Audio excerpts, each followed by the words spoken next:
আসসালামু আলাইকুম লোকমান ভাই। ওয়ালাইকুম সালাম আপনি এখানে যে রহমতুল্লাহ। শুকনা গোবর এগুলা দিয়ে কি করতেছেন? এগুলাতে করতেছি ভাই। এটা আমি শুকনা গুড়, হ্যাঁ শুকনা গুড়ের পানি দিয়ে নরম করছি, নরম করি এটা বাজ্যেছি, ঠিক আছে। হ্যাঁ হ্যাঁ হ্যাঁ। বাজ্যিয়া নরম করছি, নরম করি দুল করলাম, বাজ্যিয়ে দুল করলাম করি। এখন কি করবো আমি, ওই যে পেঁপে পেঁপে ছাড়া থালি করছি না, জি জি। থালির ভিতরে দিয়ে হ্যাঁ দিব। মনে করেন আধা কেজি পরিমাণ গড়ি দিই। ইয়ার পরে মেডির উলট ফুলট করতে হবে, উলট ফুলট গড়িয়ে ইয়ার পরে পেঁপে চারাটা আমি বোয়া দিব। যখন বোয়া দিব পেঁপে চারাটা অনেক মজবুত থাকবে। গরুর ফাঁসের গুঁড়, গরুর ফাঁস এগুলা আর হাল ও সার অনেক পার্থক্য আছে, জি এটার বল বেশি। জি। আর হাল ও সার ব্যবহার করবে কেন, বাংলা ডিএসপি এখন বর্তমানে 80-85 টাকা, 80-85 টাকা যদি কেজি হয় তাহলে ক্ষেত খোলা ফসল কেমনে করবেন।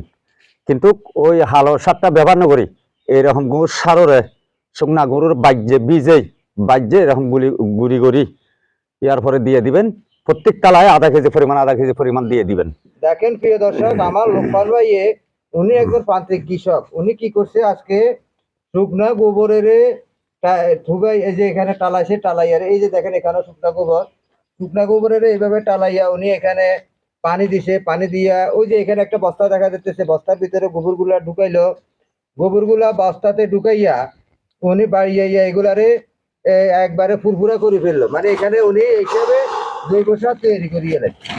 এবং যতটা পেঁপে চারা লাগানি হবে কিংবা পেঁপে গাছ লাগানি হবে সেখানে এগুলা ব্যবহার করা হবে, তাই নাকি ভাই? তাই হ্যাঁ। তাহলে প্রিয় দর্শক, আপনারা দেখেন, আপনারাও যদি এইভাবে পেঁপে চাষ করেন তাহলে আপনারা কারণ এখনকার বর্তমানে সারের দাম অনেক বৃদ্ধি।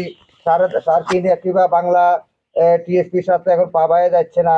তা যেও পাওয়া যায় তাও 80 থেকে 85 টাকা কেজি। মানুষে আসলে এগুলা কিনে কেউ পোষাইতে পারতেছে না। তাই আপনাদেরকে বলি, আপনারা এই আমার এই লোকমান ভাইয়ের মতো এইভাবে যদি আপনারা শুকনা গরুর গোবর এনে যদি একটু পানি দিয়ে এখানে বস্তাতে ঢুকাইয়া এরপরে যখন বাড়ি যাবেন, বাড়ি আনির পরে এখানে একটা জৈব সার তৈরি হয়ে যাবে। এই জৈব সার আপনি পেঁপে গাছে, বিভিন্ন রকমের গাছে, সকল গাছে দেওয়া যাবে না ভাই? সকল কাছে দেওয়া যাবে, সব কিছু দেওয়া যাবে এটা। তাই প্রিয় দর্শক, আপনারা অবশ্যই দেখতেছেন, আপনারা যারা খামারি আছেন, যারা কৃষি খামারে আছেন কিংবা পেঁপে চাষ করেন, বিভিন্ন রকমের শাক সবজি, বিভিন্ন রকমের ফসলাদি আপনারা লাগাবেন। আপনারা অবশ্যই এই হিসাবে আমার এই লোকমান ভাইয়ের মতো এইভাবে আপনারা সার তৈরি করি আপনারা গাছে দিতে পারবেন। তাই আমার লোকমান ভাইকে অসংখ্য ধন্যবাদ ভাই আপনাকে। তাই প্রিয় দর্শক, আমি ইউটিউব চ্যানেল ও ফেসবুক পেজ থেকে বিদায় নিচ্ছি। আসসালামু আলাইকুম।